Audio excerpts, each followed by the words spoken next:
Hello. आज मैं history का एमसीक्यू प्रैक्टिस कराने जा रहा हूँ। पहला क्वेश्चन, नीले पानी की नीति ब्लू वाटर पॉलिसी किस पुर्तगीज गवर्नर ने अपनाई? Option A Albuquerque, option B de Almeida, option C de Cunha.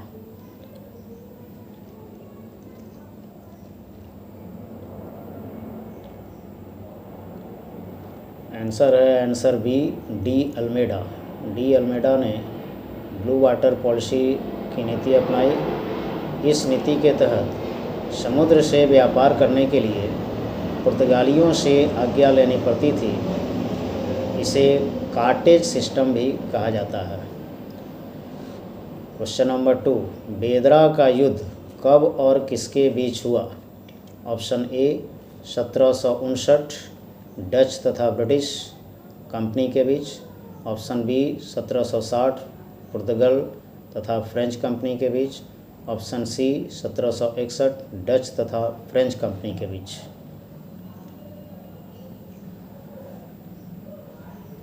Answer है ऑप्शन ए 1759 डच तथा ब्रिटिश कंपनी के बीच। इस युद्ध के बाद भारत में डच कंपनी का प्रभाव समाप्त हो गया। Question number 3, French East India company की स्थापना किसने और कब की? Option A Francis Martin 1662, option B Dupleix 1663, option C Colbert 1664।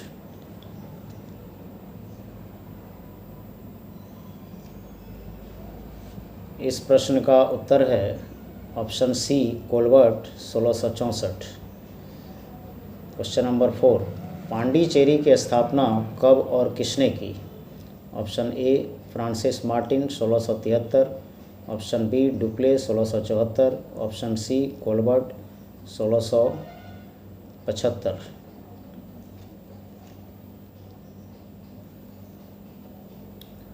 Answer option A Francis Martin 1673। Pondicherry की स्थापना फ्रांसिस मार्टिन ने 1673 में की थी। क्वेश्चन नंबर 5, वांडीवास का युद्ध कब और किसके बीच हुआ? ऑप्शन ए 1758 डच और फ्रेंच, ऑप्शन बी 1759 पुर्तगाल और डच, ऑप्शन सी 1760 ब्रिटिश और फ्रेंच।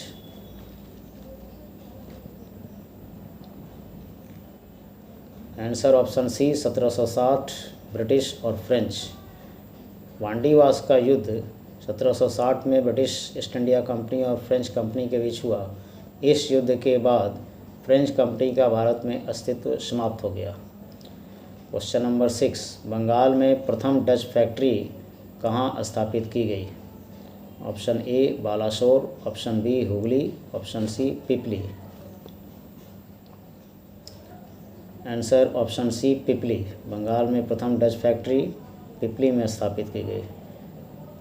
प्रश्न संख्या 7, फ्रेंच कंपनी ने भारत में अपने व्यापारिक कारखाने की स्थापना सबसे पहले कब की? फ्रेंच कंपनी ने भारत में अपने व्यापारिक कारखाने की स्थापना सबसे पहले कब की? Option A 1666, option B 1667, option C 1668।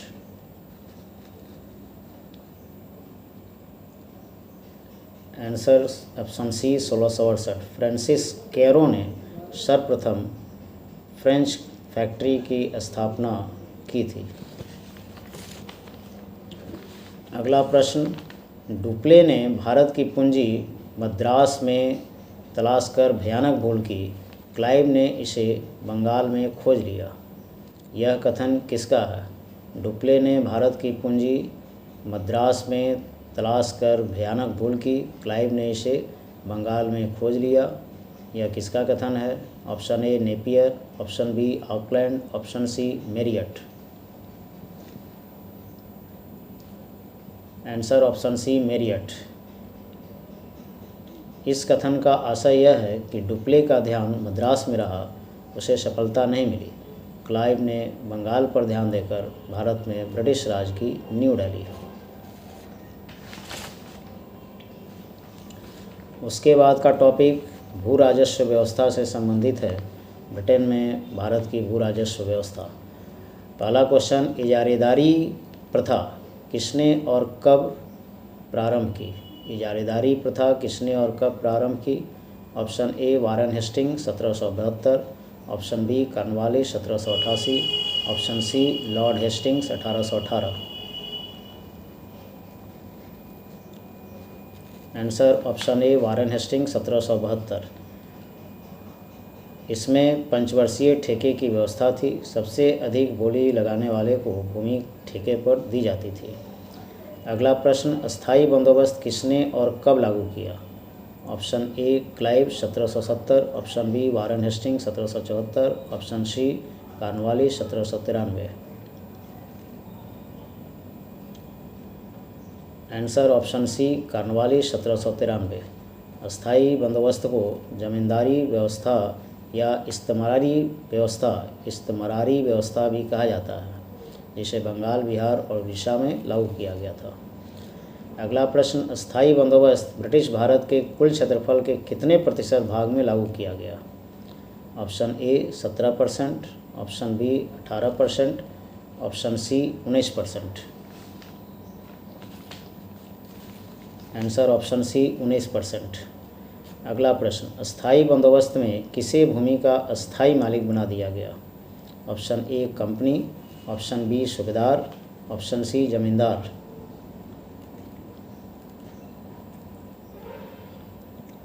Answer option C जमींदार। अगला प्रश्न, अस्थायी बंदोबस्त में भू राजस्व के कुल रकम का कितना प्रतिशत भाग जमींदार अपने पास रखते थे? अस्थायी बंदोबस्त में परमानेंट सेटलमेंट में भू राजस्व के कुल रकम का कितना प्रतिशत भाग जमींदार अपने पास रखते थे? Option A 8%, option B 10%, option C 11%।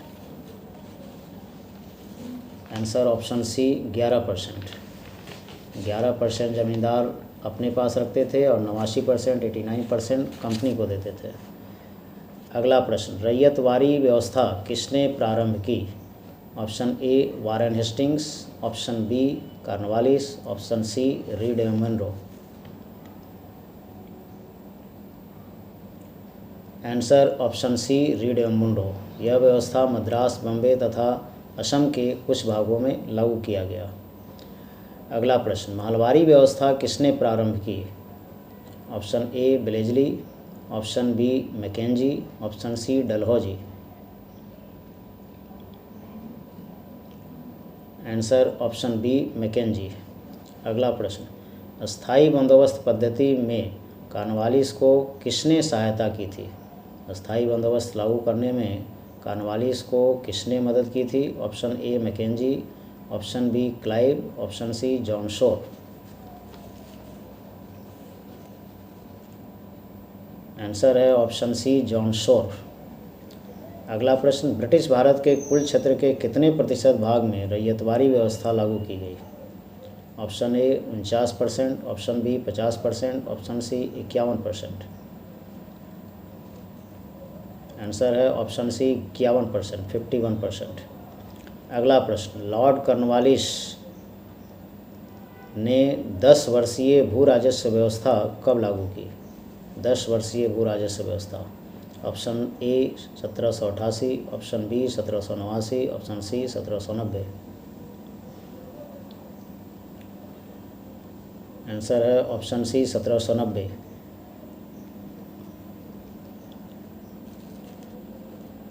इस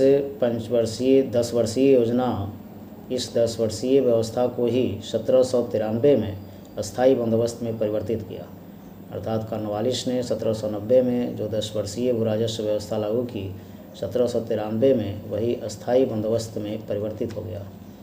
अगला प्रश्न, रैयतवारी व्यवस्था सर्वप्रथम कब और कहाँ लागू की गई? Option A 1790 Hooghly, option B 1791 Chandernagore, option C 1792 Madras के Baramahal. Answer option C 1792 Madras के बरामहल। अगला प्रश्न, अस्थायी बंदोबस्त से सबसे अधिक लाभ किसे हुआ? Option A company, option B जमींदार, ऑप्शन सी सूबेदार। आंसर ऑप्शन बी जमींदार, क्योंकि वे अस्थायी रूप से ज़मीन के मालिक बन गए। अगला प्रश्न, किसने और कब सूर्यास्त का नियम लागू किया? Option A Clive 1765, option B Warren Hastings 1773, option C Cornwallis 1794। Answer option C Cornwallis 1794। इसके तहत यदि पूर्व निर्धारित तिथि के सूर्यास्त तक सरकार को लगान नहीं दिया गया तो ज़मींदारी नीलाम हो जाती थी। अगला प्रश्न, इजारेदार का क्या अर्थ था? ऑप्शन ए किसान, ऑप्शन बी साहूकार, ऑप्शन सी ठेकेदार या जमींदार। आंसर ऑप्शन सी ठेकेदार या जमींदार। अगला प्रश्न, किस भू राजस्व व्यवस्था में जमींदारों की जगह कंपनी ने ली? Option A ryotwari, option B अस्थाई बंदोबस्त, option C mahalwari. Answer option A ryotwari. इसमें भू राजस्व वसूली सीधे कंपनी करती थी, जो अस्थाई बंदोबस्त में ज़मींदार करते थे।